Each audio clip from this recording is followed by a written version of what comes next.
Entonces, esto es muy importante, es muy, muy importante.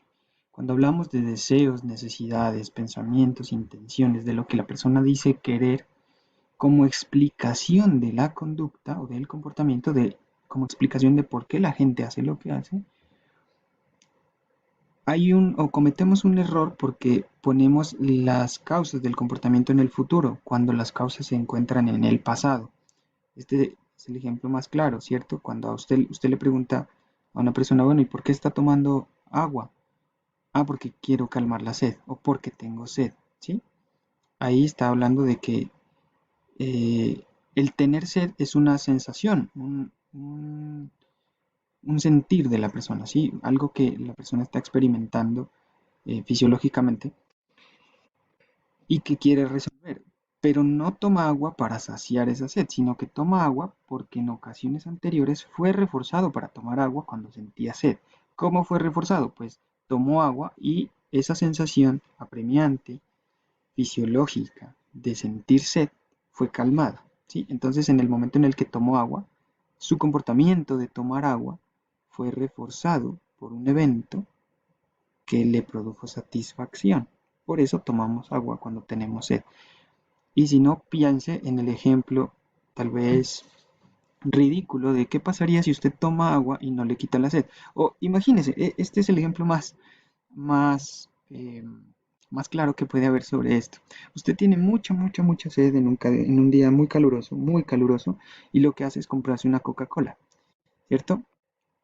Eh, Aunque la Coca-Cola de manera inmediata a usted le produzca ciertas sensaciones, realmente no le calma la sed. Eh, es más, le produce más sed, porque tomar una bebida con mucho azúcar produce más sed. Fisiológicamente así funciona. Ahora, que por el mercado y incluso por el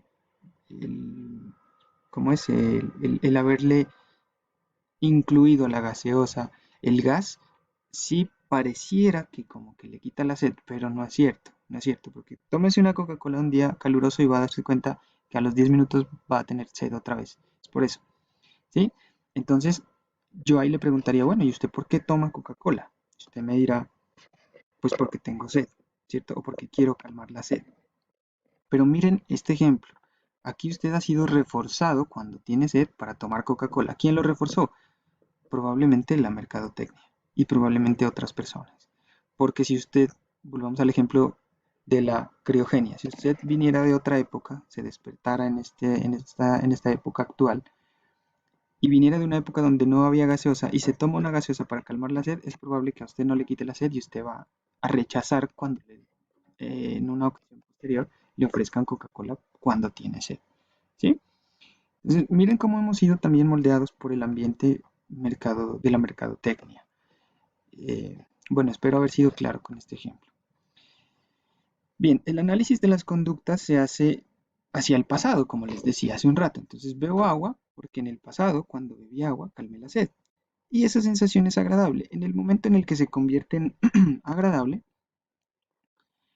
hablamos de que es posible que incremente el comportamiento en un futuro, lo cual quiere decir que se constituye como un reforzamiento. Bueno, bien, el otro principio al que no le vamos a dedicar como mucha atención es el castigo. Eh, Piensa en el castigo como algo, o sea, no como lo que normalmente se entiende o lo que comúnmente entendemos por castigo, porque si yo le digo a usted, a ver, cierre los ojos, diga la primera palabra que se le viene cuando escucha castigo. Es probable que por nuestra historia muchos de nosotros asociemos la palabra castigo a golpes, ¿sí? Porque venimos de una cultura colombiana en donde nuestros padres, o la gran mayoría de nuestros padres, al menos de los profes, nos educaron con golpes. Al menos a mí fue así. Entonces, esa es la palabra que normalmente uno asocia. Pero el castigo, en este caso, como concepto técnico de la psicología, no solo, o más bien, no hace referencia a ese tipo de castigos físicos, sino más bien hace referencia a la introducción o retirada de un evento, de una situación, que al introducirla o retirarla, reduce el comportamiento que la persona presenta. Ejemplo, el que les ponía hace un rato, ¿cierto? Si usted le dice un piropo a la persona que le gusta y la persona le devuelve una mirada como de desagrado, pues ahí ¿qué está pasando? La persona está introduciendo un evento a la situación. ¿Cuál? La mirada de desagrado. ¿Y eso qué hace? Si reduce su comportamiento, es decir, si usted deja de decirle piropos, es probable que eso se constituya como un castigo. Ahora, supongamos que yo tengo un niño dentro de mi salón de clases que es jodidísimo y se porta muy mal. Entonces yo le digo que se queda sin recreo. ¿Qué es lo que estoy haciendo al decirle que se queda sin recreo? Que eso no debe hacerse, no solo lo estoy utilizando para el ejemplo. Usted no puede quitarle el recreo, mucho menos a los niños de preescolar, porque es donde ellos comparten con otras personas, donde se potencializa ese proceso de socialización. No lo debe hacer, ojo, eso nunca se hace. Solo lo estoy poniendo como ejemplo. Supongamos que soy un mal maestro y le digo, bueno, pues porque te comportaste de cierta manera, hoy no vas a salir al recreo. El decirle a la persona que no sale y efectivamente no dejarla salir al recreo es retirar un estímulo de la situación, un evento de la situación. ¿Listo? Y si al retirar ese evento de la situación la persona deja de hacer eso que hacía, estamos hablando de que eso se constituyó como un castigo. ¿Listo? Entonces miren que el castigo en sí, aunque en esta segunda situación mmm, tiene como algo de parecido en el hecho de que del castigo como normalmente se lo entiende, pues no es igual, ¿sí? O sea, sí tiene ciertos parecidos, cierta similitud, pero no es lo mismo. Recuerden, el castigo dentro de la psicología o como evento, perdón, como concepto técnico, es la retirada o proporcionar un evento a una situación particular que después de proporcionarlo, retirarlo, reduce el comportamiento. Bien, lo reduce o lo cesa, claro, a veces deja de presentarse. Si brindamos o proporcionamos un castigo a una persona, un castigo entendido como lo entendemos acá, y el comportamiento cesa, entonces obviamente estamos diciendo que se consigue el objetivo mediante el castigo. Hay unas situaciones particulares del castigo y es que el uso del castigo no es tan potente como el reforzamiento. El uso del castigo puede ser efectivo a corto plazo, pero no a largo plazo. Para el primer caso, el uso del castigo no es tan potente como el reforzamiento. Yo siempre pongo este ejemplo para mis estudiantes. Yo tengo estudiantes que suelen llegar tarde a las clases. Como soy un psicólogo que modifica el comportamiento, pero siempre prefiere el reforzamiento en vez del castigo, yo intento darle la vuelta a lo que normalmente hace un docente. ¿Qué es lo que hace un docente normalmente? No digo, hay excepciones, pero normalmente un docente de clases presenciales, ¿qué es lo que hace cuando sus estudiantes universitarios llegan tarde? Pues le cierra la puerta. Incluso el profe Nicolai pues, sabe mucho más de esto porque en la universidad, ¿no? Eso está institucionalizado. Si usted llega tarde después de ciertos minutos, el profesor no puede hacerlo entrar a la clase sino hasta la siguiente hora, ¿sí? Eso es un castigo. Estamos retirando algo de la situación. ¿Para qué? Para reducir un comportamiento. ¿Cuál? El de llegar tarde de los estudiantes. Ahora, ¿qué pasaría si en lugar de cerrarles la puerta o no permitirles el ingreso a los estudiantes, lo que hiciéramos fuera darle décimas por llegar temprano? Usted dirá, bueno, pero pues es que llegar temprano es responsabilidad de cada uno. Claro, pero si estamos en un ambiente en donde estamos hablando de que el comportamiento es producto precisamente de lo que sucede alrededor de la persona, tenemos la responsabilidad social de cambiarlo, todos. Entonces yo como docente lo que suelo hacer es, vean chicos, a la persona que llegue temprano le doy puntos. A la que llegue tarde no pasa nada. Pero si usted llega temprano, le doy décimas. Y créame que de clase en clase, cada vez que llegue temprano, probablemente esa nota lo salve a usted si le va mal en otras notas. Sí, eso es utilizar el reforzamiento. ¿Qué es lo que estoy haciendo yo? Cambiando la perspectiva. La institución lo que quiere es reducir el número de veces que la persona llega tarde, pero yo quiero el caso contrario, que es incrementar el número de veces que llega temprano. Entonces, para incrementar el comportamiento, recuerden que se usa el reforzamiento. Y para reducirlo, utilizo el castigo.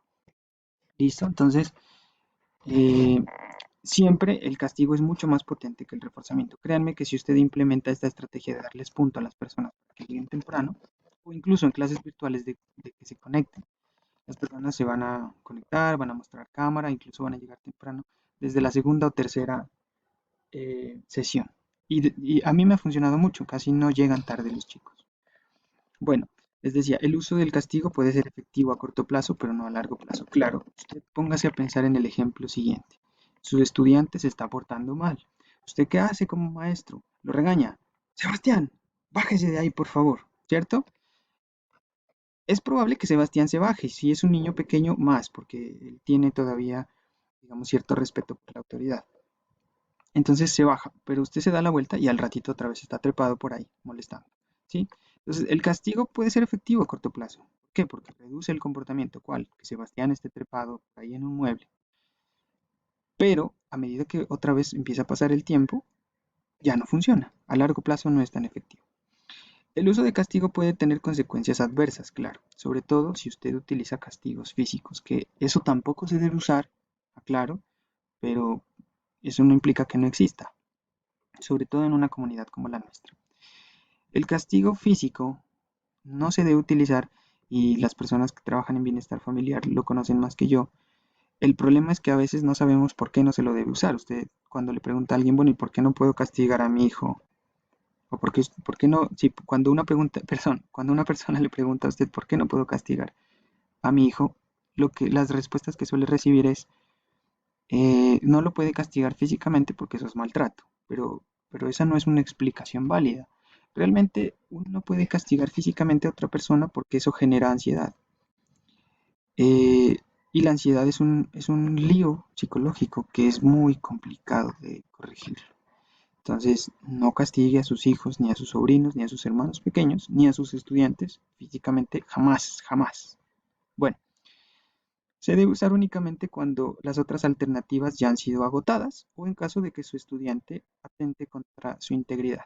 Claro, si usted ha utilizado diferentes estrategias y no le han funcionado, bueno, puede ser que la conducta sea un poquito más intensa y sí merezca que se establezcan o se implementen situaciones de castigo, sin castigo físico, obviamente, ¿no? Ese nunca se usa.